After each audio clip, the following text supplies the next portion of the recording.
Pada kesempatan ini saya ingin menyampaikan sebuah doa yang selalu diamalkan oleh Rasulullah Muhammad SAW ini.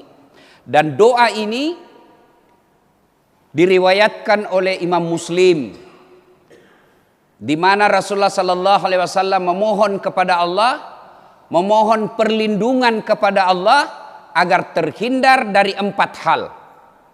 Jadi kalau Nabi saja memintanya, berarti ini memang masalah ini sangat penting kita mohonkan kepada Allah. Apa gerangan keempat itu? Mari kita simak. Ini oleh-oleh pulang pengajian untuk diamalkan. Doa itu Rasulullah memohon kepada Allah perlindungan terhadap 4 hal. Apa itu? A'udzubillahi minasyaitonirrajim. Rasulullah berdoa, Allahumma inni a'udzubika min qalbin la yahsa. Pertama Rasul minta, ya Allah, lindungilah saya dari hati yang tidak bisa khusyuk. Penyakit hati ini. Ini musibah besar kalau hati kita sudah tidak bisa khusyuk dalam sholat. Banyak kan begitu di antara kita. Sholat Allahu Akbar. Mulut baca Al-Fatihah, tapi dalam hati tak, dalam pikiran kita melayang-layang. Di mana ku simpan tadi motor? Kunci motor. Allahu Akbar. Baca Al-Fatihah. Tiba-tiba diperiksa kantongnya, tidak ada. Kantong belakangnya tidak ada. Baru dia ingat, madam nija, menempel di motor. Kira-kira masih bisa khusyuk?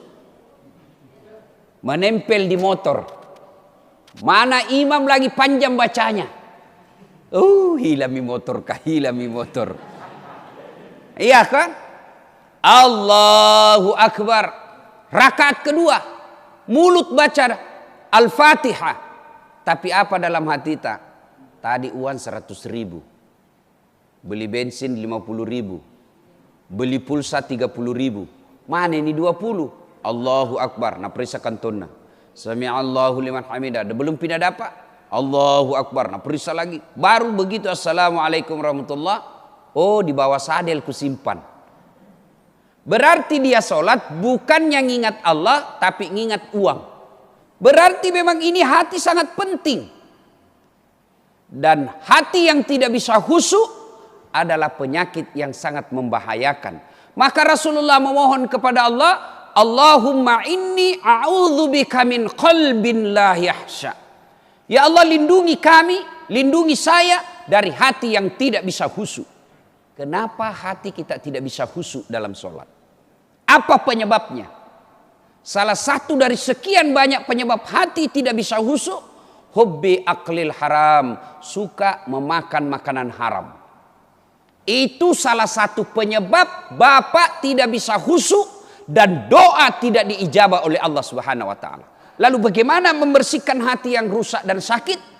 Kata Al-Qur'an, ala bi dzikrillahi tatma'innul qulub. Ketahuilah dengan mengingat kepadaku, berzikir kepadaku, hatimu akan menjadi tenang. Nah, jadi kalau kita rasa susah sekali khusyuk, setiap kita sholat, kita bayangkan pernah makan barang haram, maka istighfar, bertobat kepada Allah, mengganti dengan kebaikan. Dengan cara apa? Memperbanyak istighfar, memperbanyak tahlil dan tahmid tahlil. Yang kedua, kita minta lagi kepada Allah Subhanahu wa taala, wa min nafsin la tasba. Ya Allah, lindungilah kami, saya, dari nafsu yang tidak bisa puas.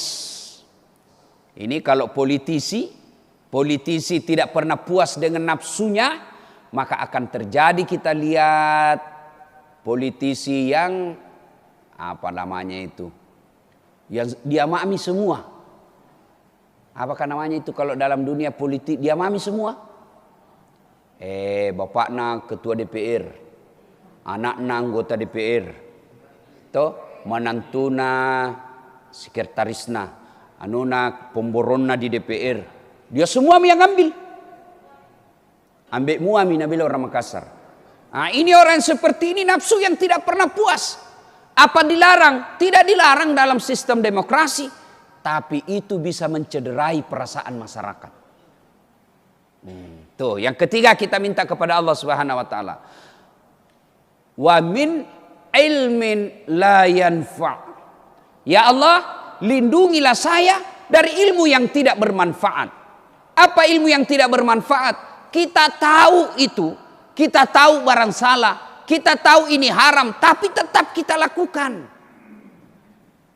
Ilmu yang tidak mendekatkan diri kepada Allah, itu ilmu yang tidak bermanfaat.